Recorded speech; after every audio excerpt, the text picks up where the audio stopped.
Take a trip with us to Nilbog.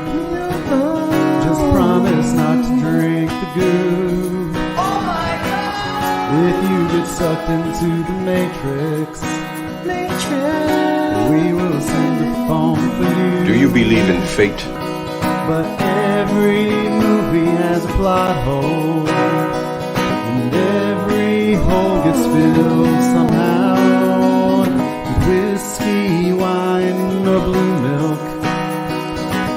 Just don't cut me off right now. We're the Plotaholics, a breakfast club of two. We're the Plotaholics, ripping plots apart for you. Yeah, well, that's just like your opinion, man.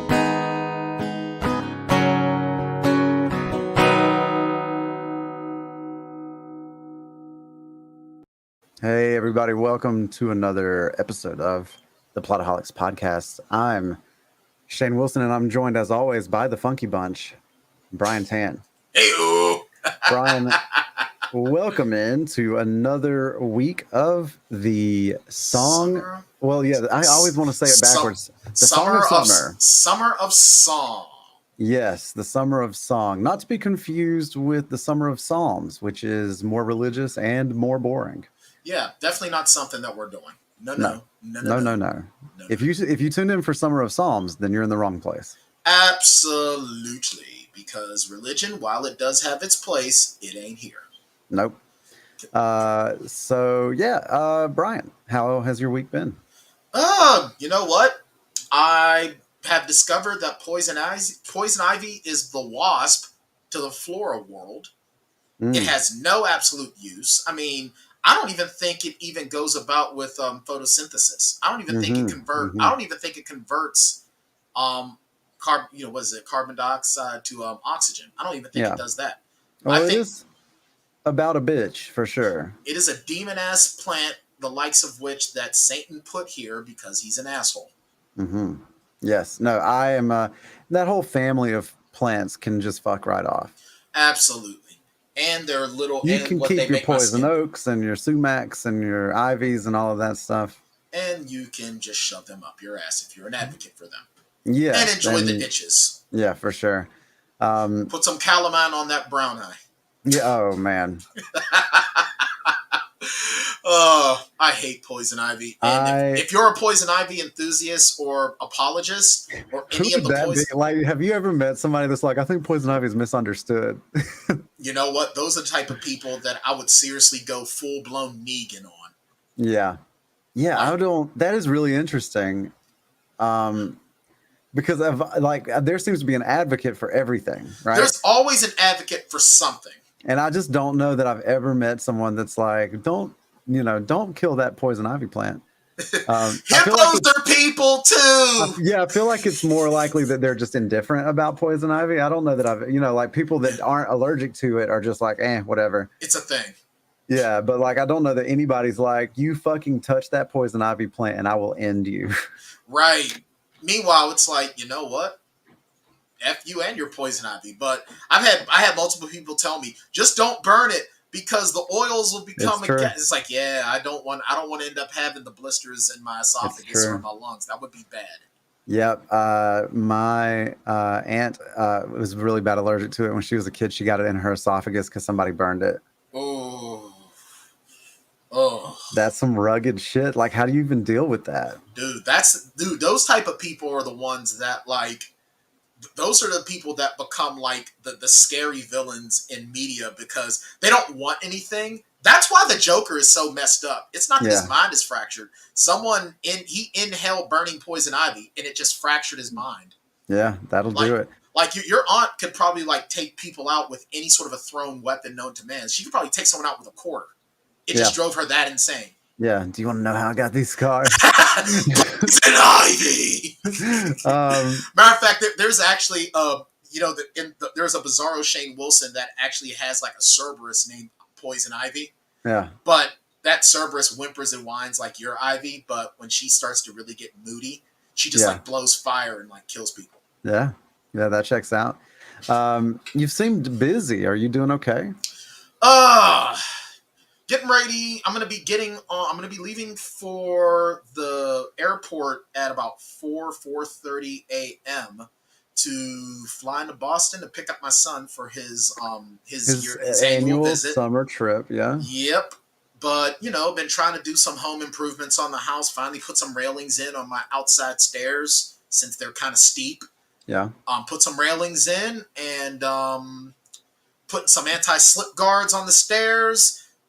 Supporting the stairs so that they don't cave in on themselves when people step on them, because even strong wood has its limitations. Yeah, so figure out throw some concrete under them just to see how that works. Worst comes to worst, next year I'm just going to yank the stairs out completely and just go full on concrete. There you go. That'll do it. Yeah, and concrete has fewer limitations than wood. Absolutely, but you got to be careful, because if you're dealing with the folks in Mortal Kombat, they just punch through that shit like it's going out of style. It's true. Really, any movie of the last 3 decades or so, there's somebody in every movie that can punch through a wall.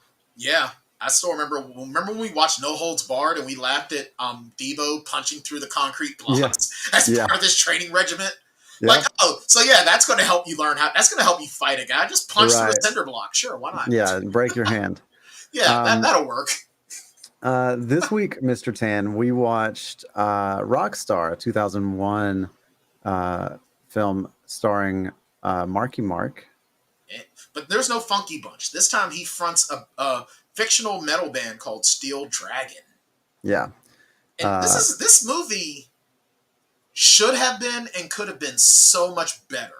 Okay. I'm so glad that you said that. I like this movie. I do like this movie. Okay. But I thought we were going to have our biggest disagreement ever. Well, because I recognize this movie could have been so much better, but I think the editing and the writing are the biggest weak spots of this movie. It's just pretty generic. Yeah, well, this is also sort of based on the real life story of Tim Ripper Owens, who fronted a why did I almost say Iron Maiden like an idiot? Not Iron, but what the hell's with Rob Halford? Why is this band escaping me? I don't know. Breaking the law. It reminded me a lot of the story of the kid that they got to replace Steve Perry in Journey. Judas Priest, Rob Halford. Yeah. So well, the script was inspired by Tim Owens's true story, but probably the kid from Journey as well, kind of fit from him as well, where he was a tribute band singer. Right, and sounds just like Steve Perry. Yeah. Steve Perry has some vocal issues. Steve Perry leaves the band out of whatever the hell, so they bring in the sound alike. Yeah. And that's what happened with Ripper Owens. Rob Halford left Judas Priest for a while. They brought in Ripper Owens and came back in. But in this film, Mark Wahlberg, I guess I'll throw the synopsis in there. Yeah, let's get it. Steel Dragon superfan Chris Cole, played by the oldest Mercer brother, Marky Mark, is brought in. Marcus Wahlberger. Marcus Aloysius Wahlberger, Esquire. Yes. Has been given the dream that all superfans wish, to be the frontman of his favorite band. The same band that his parents have enjoyed cunnilingus to. Yes. Yes. But young Christopher realizes that with being a rock star comes a lot of sacrifice, heartache, and more responsibility than he wants to deal with. Yeah, we watched a better version of this movie when we watched Walk Hard. Get out of here, Iz. You don't want any of this shit. Yeah, I think I do want some of that shit. Oh, he got all that shit. Yeah, he really did. This movie had a lot of things that Walk Hard didn't have. Right. A lot. Like transgender fair enough. woman. Fair enough. Which was very, very... The one... That's probably watching this back here 21 years later. How problematic was that scene? A little bit. The Tanya character wasn't so much made for laughs. They don't treat Tanya as a running joke. Right. But we do. Yeah, I mean, I'm not sure. Like, I feel like they made that character for the sole reason of making him feel weird in the morning. Yeah, making him feel, because after that, you never see her again, do you? You don't really see Tanya again. And I think that sort of shows now. It kind of makes me roll my eyes for the fact that, but at the same token, don't you think though that Tanya probably should have told him, hey, before we do anything, you should know? I mean, because if that's not his okay, so first of all, yes, I completely agree. Right. Yeah. Second of all, how do you even get through any of that without knowing? Right. Exactly. Like, how is that a surprise to you the next morning? Right. Like, how fucked up was this guy, right? Yeah. Like, are you really like? Now, granted, I've never done acid, but I would like to think that even if I was on acid, I think I would know what's happening with the person that I'm getting groovy with. I would like to think. Yeah, as someone who allegedly knows people that have done acid.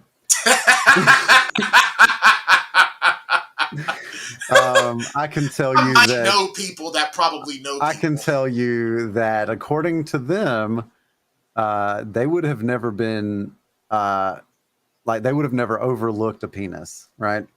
Yeah, it's one of those things if that that you're just penis were around. In fact, if anything, I would assume, as someone who knows people that have done acid allegedly, that if a penis, if a strange penis showed up somewhere, it would probably be doing some pretty wild shit, and you would definitely take notice of it. It would like have teeth, and it would be like quoting Churchill. It would just be like dance. What's going on? Right. It would just have like a real weird wiggle to it, I think, and it's something that you would be like, "Yo, I don't know. I don't know about all that." Honestly, I've never done acid, but I like to think that if it's anything like my imagination, it'd probably be like how I see the world anyway. The penis would just like have like, but it would have caps. Like it would have really, really good like teeth caps, and it would have like a walking stick and a monocle. Yeah, and like Mr. Peanut. Yeah, cheerio, old mate. Would you like to have a brief conversation about where I would like to go? Where is the penis's mouth? The mouth it's a little line right about here. Oh, okay. So he doesn't talk out of his urethra. No, the urethra is kind of an eyeball. It has a top hat on it, right? Yes. Oh, so does he like look? Okay, yeah, so he sort of leans down, so he curves. So like he's a cyclops. Yes, with a little hat. With a little hat that sits on top of the ridge. Yeah, and the and mouth. He's got like a little mouth. Yes, like exactly. He's like, "Cheerio, old mate. How are you today?" Nice. Yeah, that's how I would imagine a penis would look if you were on acid. Yeah. Gotcha. Mm-hmm. Okay. Yeah, sort of like that. Sort of like the trash compactor monster from Star Wars. That's exactly how a penis would look like to me if I were on acid. Yep. Yeah. You know what? You nailed it. Gold star for Shane. Yeah. Cool. Who would have thought that we would have started out this episode? Yeah. With this? For those of you keeping score at home, that's 13 minutes. 13 minutes before we started talking about what penis would look like on acid. Not if the penis were on acid, but if just you were on acid and saw a penis. Right. Now, but still, like taking a step back. Yeah. Now, for one, obviously, I have no issue with the idea of any sort of intimacy with a transgender person at all. People are people. Maybe I'm pan and I don't realize it. But I do recall, and this was probably around the same time that this film came out, maybe a few years earlier. Mm-hmm. I was a bouncer in a gay bar, and there was a patron there that was a transgender woman, transitioning from male to female, and I wouldn't have known, and I did have a bit of a crush. Yeah. And I'll tell you the truth, I think that was the time that really helped me to open my eyes to not being afraid of someone, you know what I mean? Yeah. So, but at the same token, though, if something would have happened, they it would have been up to them to say, hey, just so you're aware, right? I'm not, are you comfortable? It's all about ensuring. I think it's like it's about self-preservation more than anything, right? Like I don't think that you want the first time this person realizes that you are in transition to be when you are in an intimate moment with them, right? Like you kind of Right. want to like, because that feels, you're already very vulnerable. It feels like that could go sideways. And Um, it's definitely it's almost like you feel like if a person isn't in doesn't feel comfortable exploring themselves in that way, you're going to scare them. I don't even yeah, want to use the term tricking someone because right. that's it's not tricking them. It's more they're being forced into something that they're not prepared for. They're not Well, emotionally ready I for. think it probably is. It probably is encapsulated into consent in a way, right? Right, right. Um, So, but and I we here can't at the Plotaholics are big fans all of about consent. consent. All We about are consent. we're big advocates for consent. Fuck poison Absolutely. ivy, but we are advocates for consent. Absolutely. Um, So, and I think that the character Tanya, one of the biggest issues that I have, circling back to the film, is that this character is literally just here to make him uncomfortable, to show a you said that discomfort. she's not played for laughs, and she's not played for laughs, but she's No. presented as a not funny punchline. Does that make Right. sense? Right. Because we never see her again. She plays, only other time we see her is in non speaking areas. She's just there. Not to mention, let's talk about this, right? She is, in a lot of ways, she is the stereotype that a lot of people have of transgendered people because she is sexually provocative and a little bit predatory. Right.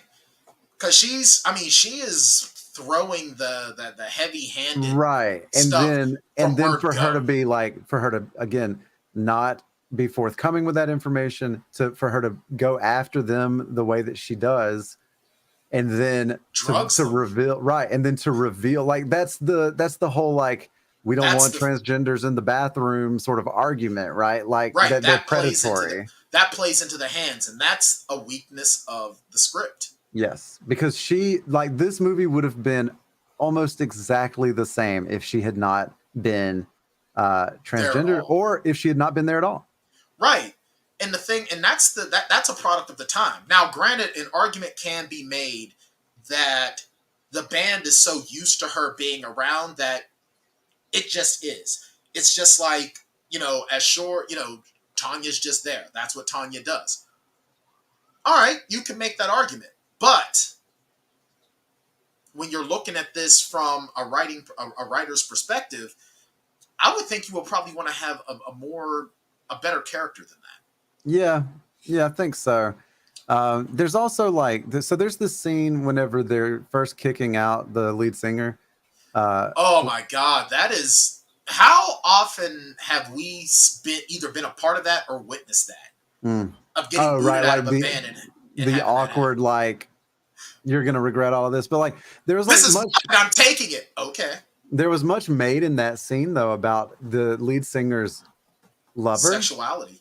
Yeah, yeah, because And this you is know, set in the 80s, which is yeah, this is obviously set in like, the '80s. Yeah, so men were men except when they were glam rockers, but it's okay. right, but And one of also the guys even in, makes a comment that says, "I put so much of this on, I put it on until I want to screw myself." yeah, but at the same time, the 80s were a big deal in the for like the gay community because of the prevalence of AIDS and the Reagan years and like and all of this, like the conservative sort of movement in politics and how it reacted to or refused to react to the AIDS epidemic. Right. The '80s was almost as sexually free as the '60s and the '70s were, well, early to mid '70s, and then we got AIDS. But a lot of people in the '80s were still just doing whatever the hell they wanted. Right. Yeah, and so like the reason I bring this up because it's just kind of a footnote in the movie. It's not something that really is like treated with very much, rigor or whatever. Is that he accuses them of like disagreeing with his lifestyle, right? Yeah, well, they're more than just this. I mean, they're just. Well, they're just over him. I think like they don't have any I think like they're over his attitude. Like he even says, "We don't care who you're banging. right. You don't And show up. You miss so I stuff, and you got a bad attitude." right. So I bring that up to go back to the Tanya character. Yeah. Like the guys in the band don't seem to be closed-minded. No, they're very, very open minded. It's just Like they're businessmen. Right. They're right. Exactly. They're businessmen. They're about their brand, what they're doing. I mean, at first, it almost just seems like they're just fed up with the singer. But then you find out later on, they're branded. They're businessmen. They have a formula, and they're not straying from it. Yeah. They're open-minded so long as it's not about their money. Mm-hmm. You know, and but it's funny that, you know, we talked about the lead singer Bobby Beers, who's played amazingly by Jason Fleming. Jason Fleming is a great actor. For those that don't know, I'm going to go down his filmography real quick. He was in Deep Rising back in 98, Snatch in 2000, Jungle Book in 94, Seed of Chucky 2004. He played Dr. Jekyll and Mr. Hyde in that horrible League of Extraordinary Gentlemen. I mean, you're not listing a banger of a filmography here. Like, right. All right. Well, he was in Clash of the Titans. Okay. He was in Kick-Ass.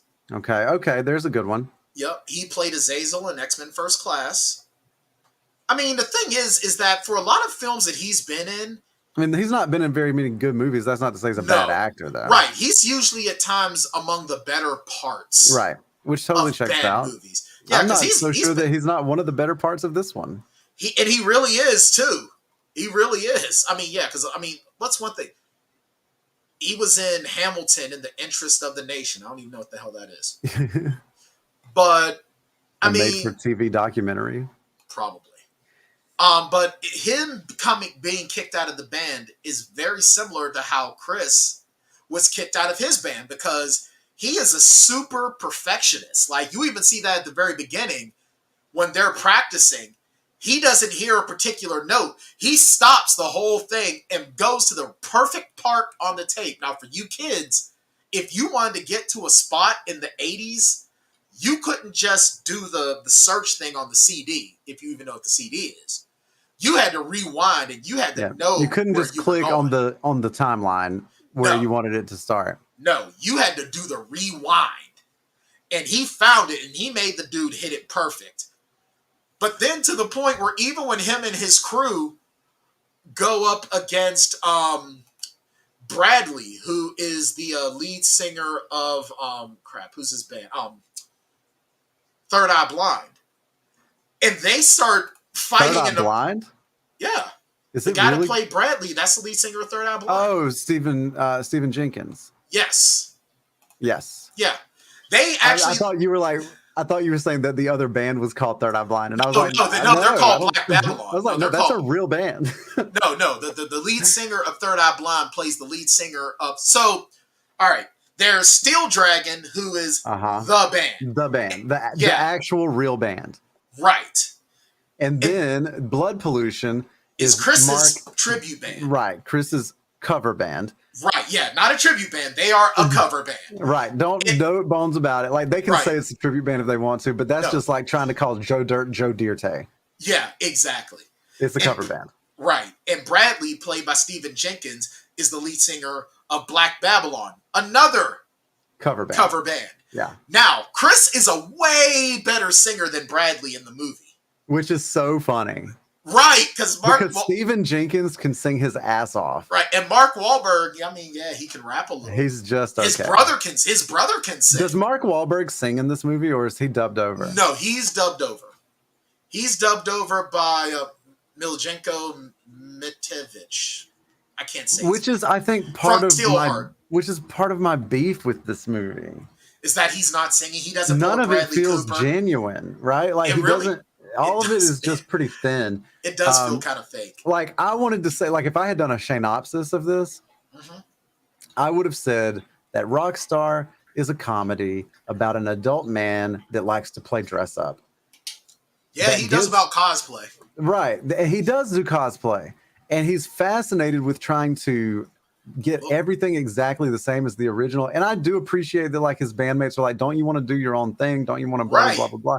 But even at the end, when he actually does do his own thing, he's still just singing in a band that's making music that other people wrote. Like, he didn't write that music. He might have written the lyrics, I guess, but he wrote the lyrics. Yeah, well, the whole point of the end song by The Verve Verve Pipe, which That's the other thing, is that there aren't even original songs in this fucking movie. Like, right, none of them are original songs. They're all this movie is a cover band. well, the Steel Dragon songs I think were made for the movie, so those are relatively original.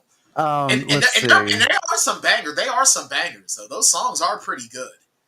They're very simplistic, though. They're very simplistic. We All Die Young. Awesome song.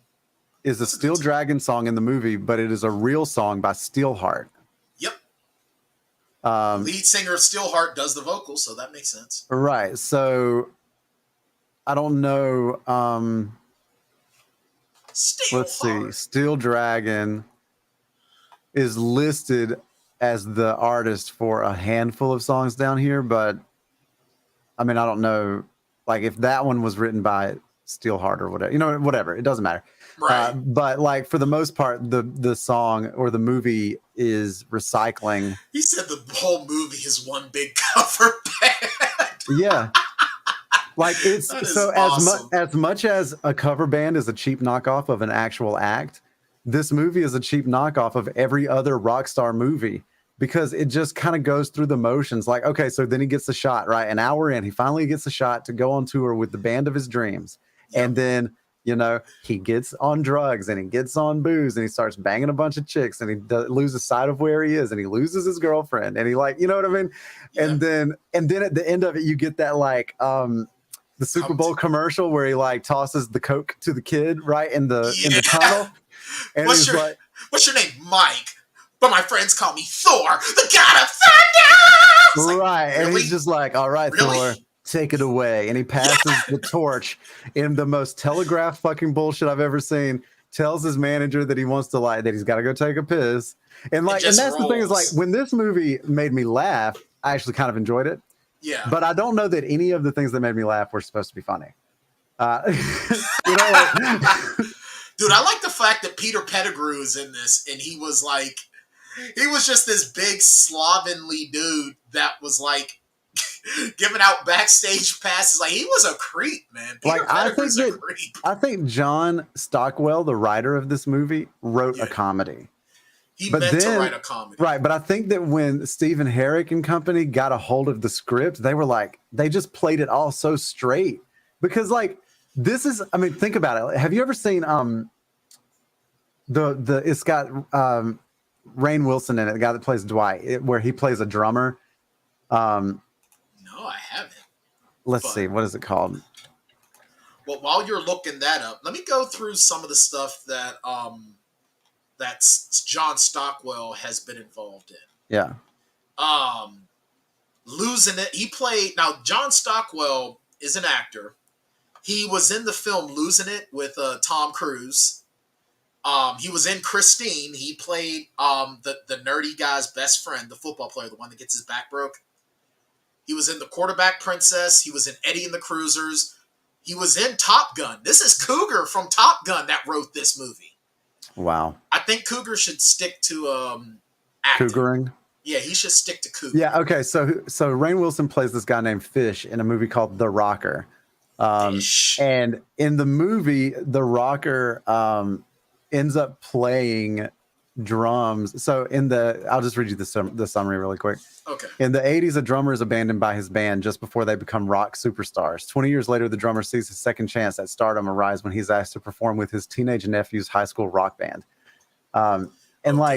It's like this rock star feels like it wants to be the rocker, because it's about this, like, kind of like young, but also, like, not a kid, right? That still like lives with his family, that has, like, a shitty job, that's chasing the dream. And what is the dream? The dream is not even to be a rock star or to be, like, in his own band. The dream is to be the best version of another person. Dude, his own brother his brother played by perpetual movie villain at this time period. I'm trying to find, like, what was his, I can't remember that dude's name. I know his character is Matthew Glave, who played Glenn Guglia in The Wedding Singer. Oh God, yeah, he did. He is like for this time period, he was like the perpetual bad guy for stuff. He even told him, the saddest thing about you is that you're dreaming about dressing up like someone else and singing someone else's songs. Do your own thing. Right. Which really, that's the whole kit and caboodle of it all, isn't it? Is the fact that Chris, he's too afraid to be himself. He has to be someone else. He's some insecure little kid that still lives at home, that barks at his mom for keeping everyone out of his room, but he repairs copy machines. Right. And his dream, again, is to be Bobby Beers. Is to be a cover band. Like, he wants to just, like, I don't think that he has designs at the top of being the lead singer of, Steel Curtain or whatever bullshit. Like, he wants to still be, he just wants to be the best version of that band that isn't that band. Right. That's literally all he wants to do. Which essentially means that he wants to play at county fairs and bars. Like, he wants to play in a steel mill, Shane. Get it right. He was in a steel mill. He was in the steel mill. Remember, he had that big old concert in the steel mill. He had that big show at the steel mill. How could I forget? That he sabotaged because dude wasn't singing the song.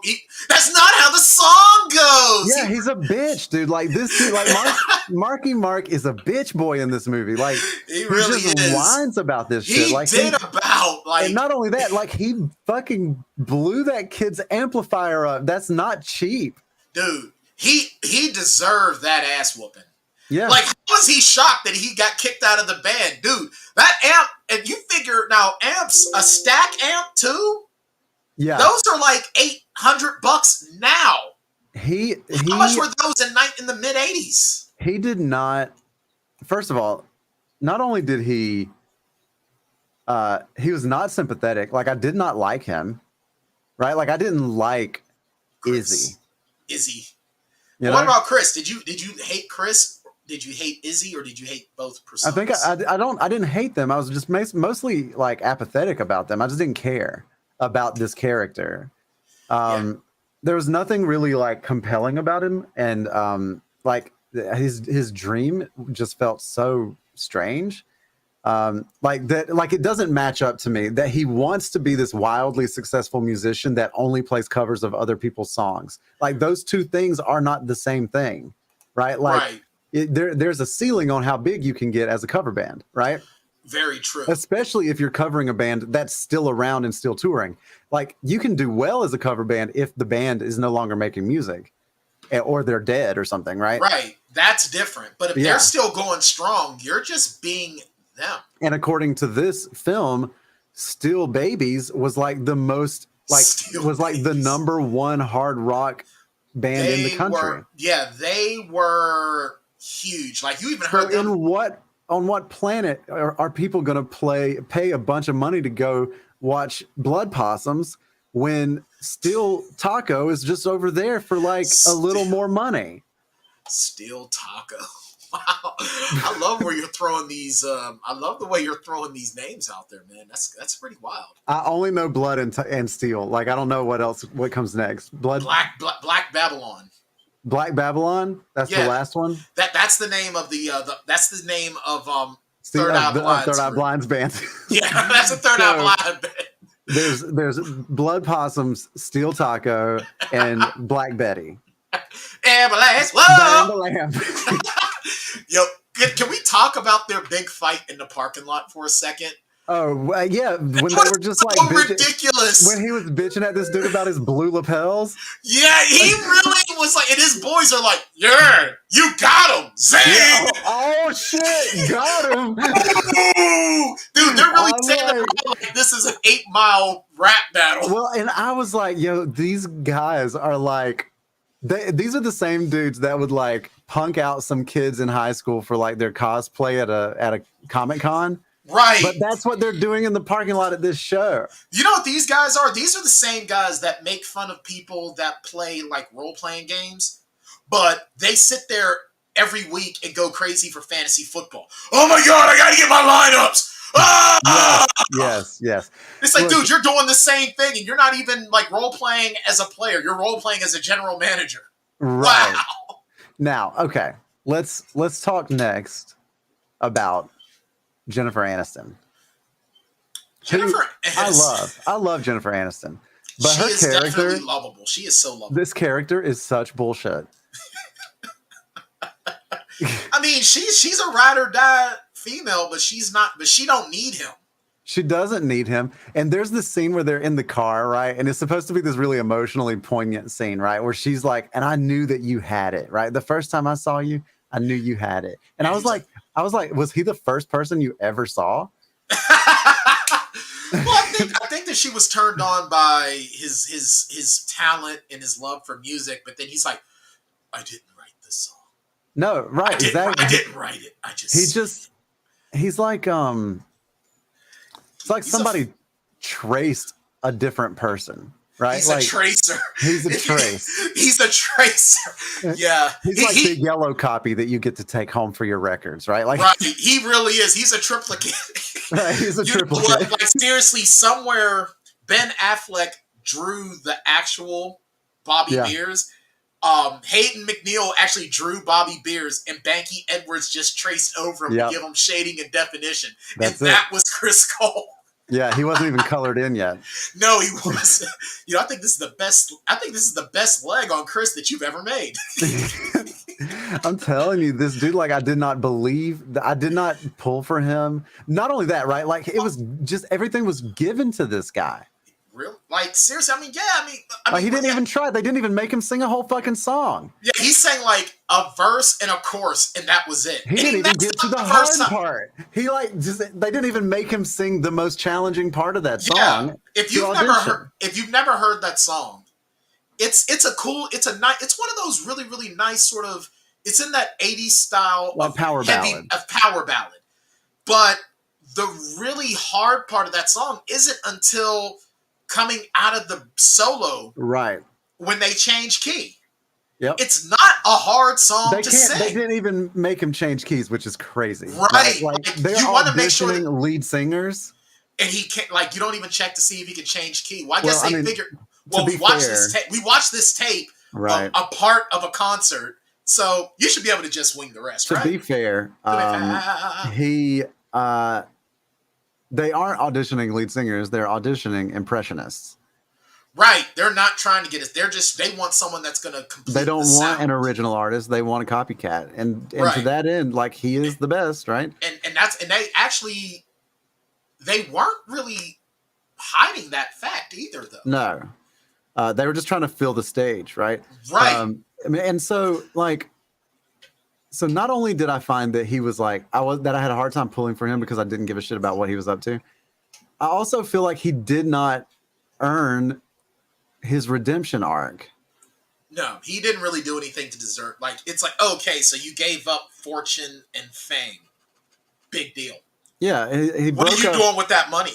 Jennifer Aniston dumped his ass. Dumped him whenever she found him, like, banging a bunch of chicks and doing a bunch of drugs and not even knowing where he was. Right. I'm going to Seattle. Right, exactly. And then whenever he, like, left the band and, like, you know, moved to Seattle, passed Mjolnir over to Thor, she was just like, yo, my dude is like a fucking moody acoustic artist now. I think I'm going to get back on that dig.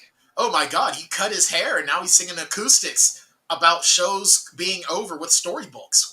Wow, what a deep guy.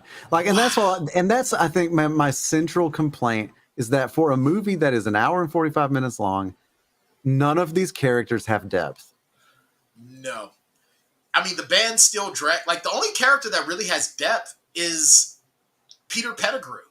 Yeah. He was the only one that had any real depth.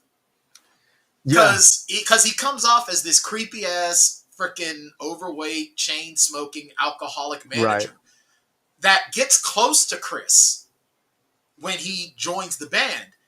And they're sitting there, and he becomes like Chris's road dog in a lot of ways. Like, Chris buys the 1968 Batman show Batmobile. Somehow it beats a Ferrari, and he's got this guy as dressed up as Robin in the Batmobile with him. And then he goes and he starts talking to him, and he really got real deep. He was like, you know, I was going to college. I had a great girl, and I got scared because she wanted a family. I got scared and I walked away, just ditched her. Yeah. And that's my biggest regret. It's like he was the only one with any that was a dimension. human. Right, because all the music, all Everybody the guys else is just cliches. Yeah, all the like number one, you got Jeff Pilson, who couldn't do a foreign accent to save his life. He didn't even try. Yeah. Zach Wilde, who was basically just being Zach Wilde without facial hair. Right. And then Dominic West, who I don't even think Dominic West actually plays guitar. But he was like he was the one dude in Steel Dragon that got all the lines and stuff because he's the only real actor. Yeah. Other than the guy that played Bobby Beers, Fleming. So you had the real musician. Now, granted, Dominic West is a lot like Fleming, where he's been in movies, and in some instances, he's been the best part of the movie that he's in. Like, he was in Chicago. He was in 300. He was great in Punisher Warzone, even though that movie was garbage. He was great as Jigsaw. And then he did a bunch of other stuff that isn't even really worth paying attention to. But none of those guys are really about anything. Oh, and Jason Bonham was the drummer. And this guy has to get he's on a dialysis machine all the time, has to get like constant transfusions because he is always getting messed up. Oh, and his wife left him for Peter Gabriel. Yeah. So there's that. Yeah, I just feel like all Zach Wilde does is shoot everything. I just feel like this movie is like the surface level stuff of any rock star movie. Right. Right. Like it could be like it's sort of a paint by numbers.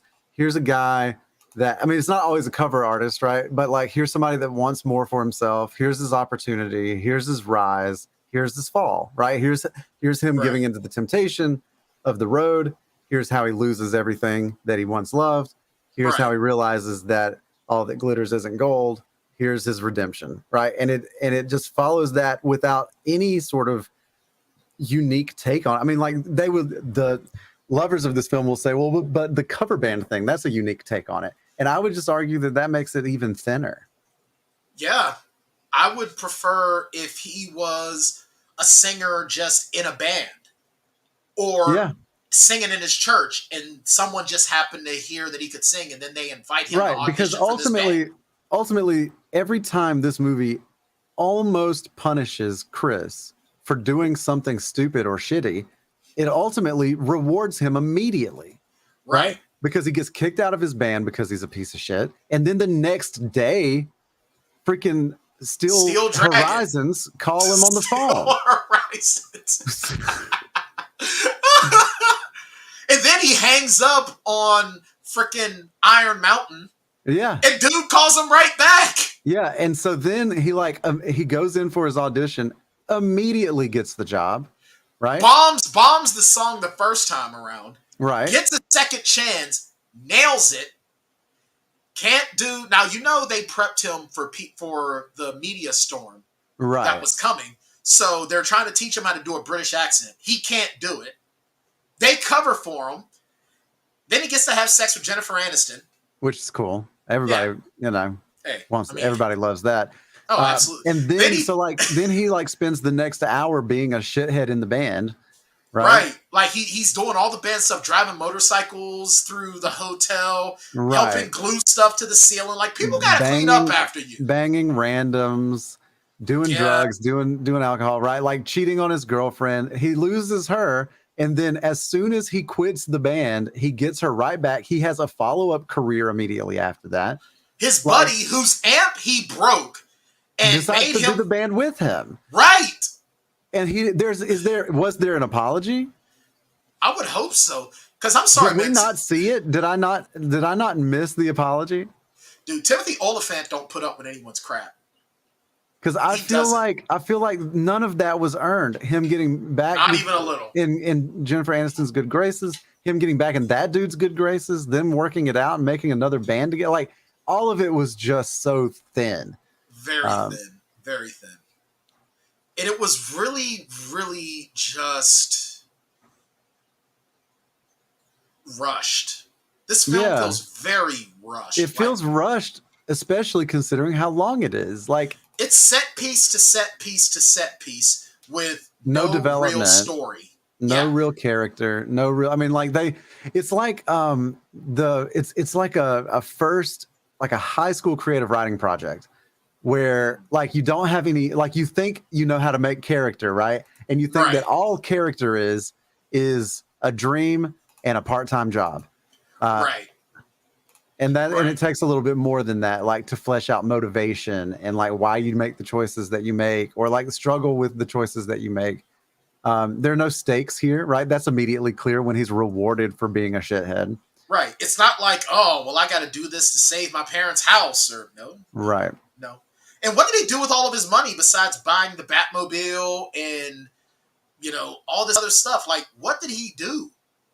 Yeah. I mean, he ends up hitchhiking back to Pittsburgh. Yeah. He turns his back on everybody, on both of his bands. And then the first band just takes him back. Now, here's what I wonder. If he signed a contract with them, like, did he like lose his money in litigation? Oh, that's probably exactly what happened, but we'll never know because the writers of this movie never thought about that. Right. I love how AC, Jason Bonham's character, look, I don't know where he is, and I don't care if I ever see his ass again. It's like, right. Dude, he was gangster about it, man. Yeah. He was like, if Mark Wahlberg would have walked up to Jason Bonham would have shoved like his drumsticks up his ass. Yeah. Yeah, I don't have a ton of love for it. I wanted to like it because there's like a cool, like it looks nice. The movie looks like it, like, you know what I mean? Like you have issues with the editing, but the aesthetic, the visual aesthetic of it is nice. It's nice, like, but the only thing that makes me mad is that they're only in Pittsburgh for like a hot second. Because I'm sorry, that is not the Civic Arena. Right. That is not even, the Civic Arena did not look like that. Okay, if you want to know what the Civic Arena looked like back then, watch Sudden Death with Jean-Claude Van Damme. That's what the hell it looked like. And the thing is now here's the thing, being from Pittsburgh, and this is only something that you really notice if you're from the area, if they're going to the Civic Arena, it looks like, judging by the way where his house is shown to be, he either lives just across the Allegheny River on the north side, or he lives across the Monongahela on the south side. One of the two. But where they're, like, the scene where he's pushing the car, I would assume they live on the north side, because where they're pushing the car is it's in the Strip District. It's on this strip of road on the Strip District. Yeah. Where you're not necessarily in the Strip District, you're like a block over on Liberty Avenue. So, but it's like, so it would probably make sense that he lives on the north side, but some of the aesthetics of the exterior of his house looks like the south side. So I'm confused as to where he's supposed to live. I think they were like, we're just gonna film places and that's it. Like, there's no attention to detail. Yeah. That's what bugs me. That's true. And like it wanted to strike a similar tone, and it wanted to accomplish what A Star Is Born did. Right. But it just missed in every single way. Right. Now, here's the thing. The movie theater where they supposedly were practicing at, it's still there. It's on the north side. Yeah. So that's why I think that he's supposed to live on the north side, but the view of his house is on the south side. Or maybe I'm just wrong. Yeah. But it's just like, I really wish that I wish that the editing would have had a lot more attention to detail. It really feels like that they had to rush to get this done over a weekend. And they already had a thin script, so they just had to do the best they possibly could. Yeah. I mean, it's a fun movie. If you got 2 hours to kill and you want to hear some 80s rock. I don't know. I mean, I still have a bit of fun with it for all the flack that I'm talking on it. I just wish that I wish it had been a comedy. I think it would have been better. Well, you know what? We live a drama, but we paid for a comedy. Yeah. It's true. Let's do this other stuff. The movie was made on a $38 to $57 million budget, which is a big window, but I saw 57 somewhere else too, I think. And then it only made 19.3 at the box office. Yeah, Call it bombed. what it is. Bombed. It's a flop. Bomb. Yeah. It is sporting a 53% on the tomato meter with a 59% audience score, driven up at least 5 percentage points for middle-aged women who think Marky Mark looks good without a shirt on. Oh, well, I mean, the margin of error, the Marky Mark abdominal margin of error is plus or minus 5%. I'll tell you the truth, man. I kind of wish I could pull off I wish I could pull off an upper body like his. I'm not gonna lie, but I'm not gonna get down to like 185, 175 pounds either. I'm not gonna do that. I'll look real sick. I don't think I want to look that right. So here's bartender Smiley. And we'll do our ratings. The Plotaholics rating system for the movies is a pretty simple system. Basically, they rate movies based on how many shots it takes to get through them. So if you got a good movie and you get through it all the way sober, then it takes 0 shots to get through the movie. And then if you got a really bad movie, then it could take up to 5 shots to get through the whole thing. I think you can try to figure out the middle part yourself. So what can I get you?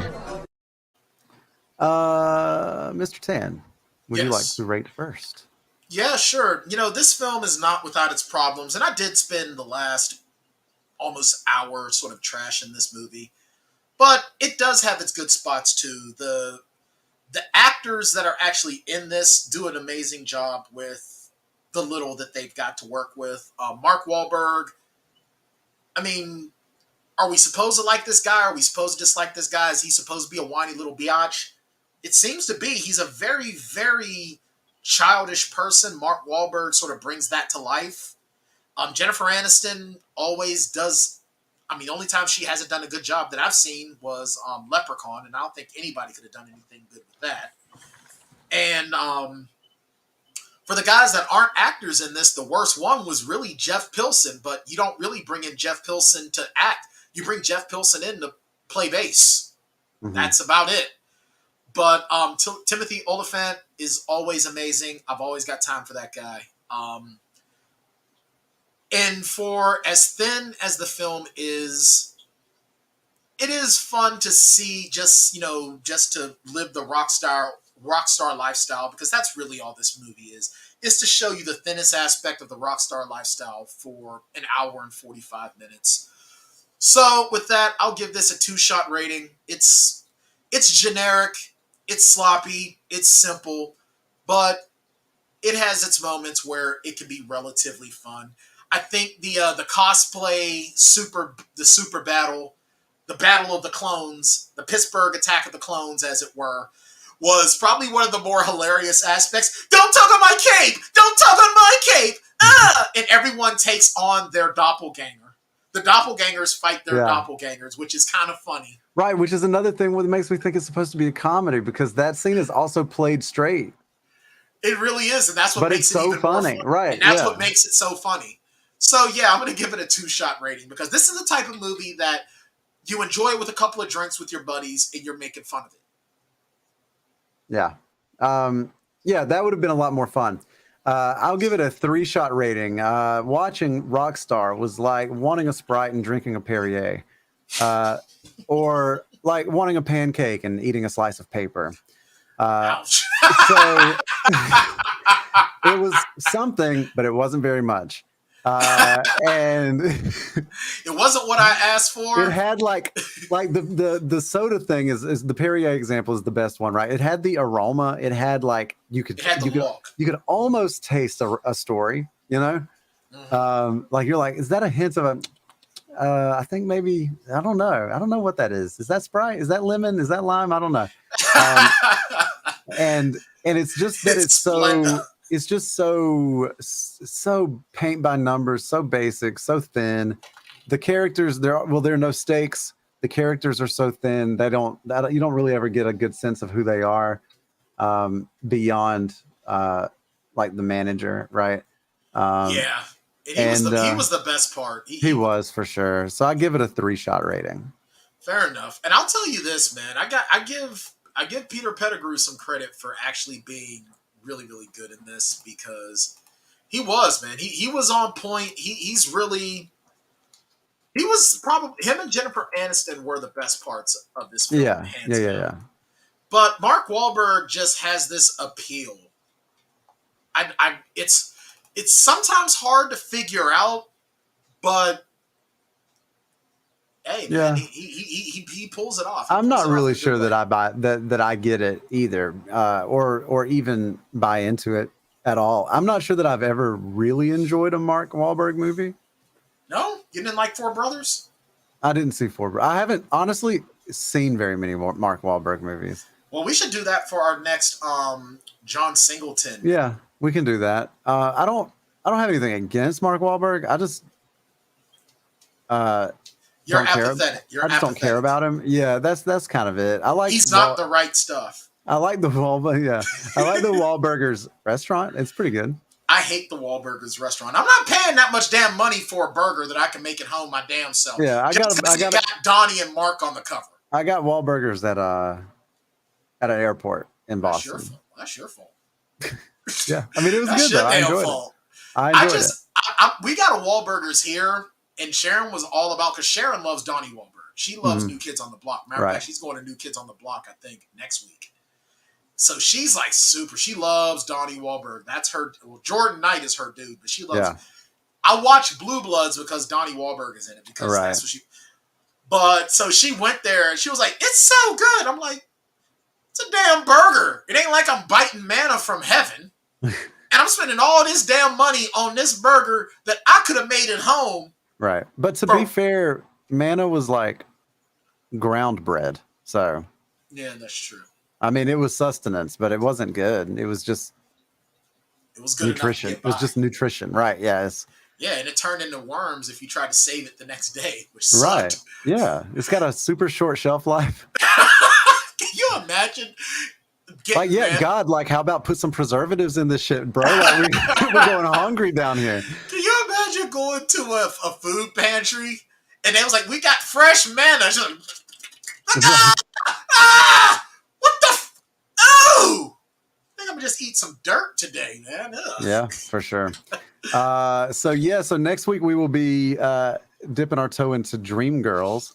I think this will be I think you'll have a lot more fun. Oh, I agree. I haven't seen it, but I do think that it should be a better experience. All I'll say is this: Jennifer Hudson.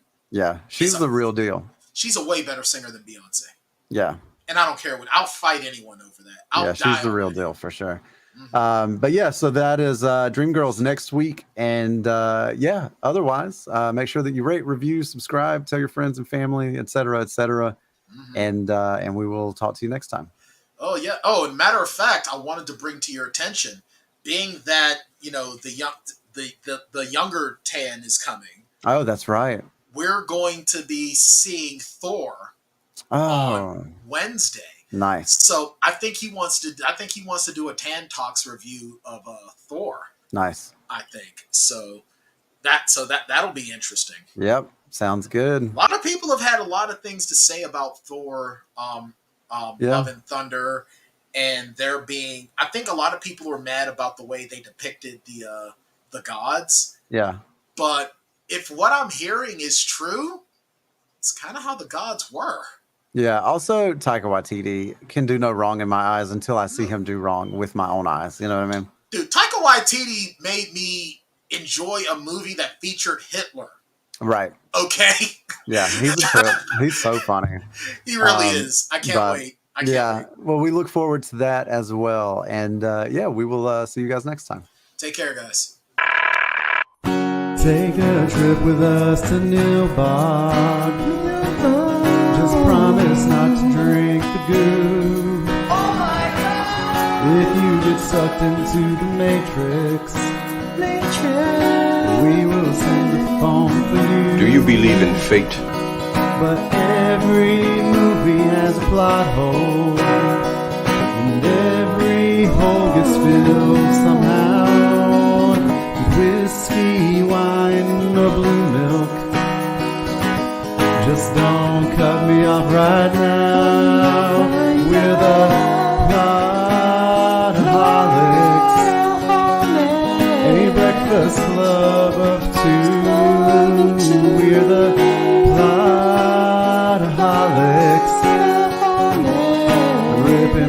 a pod for you.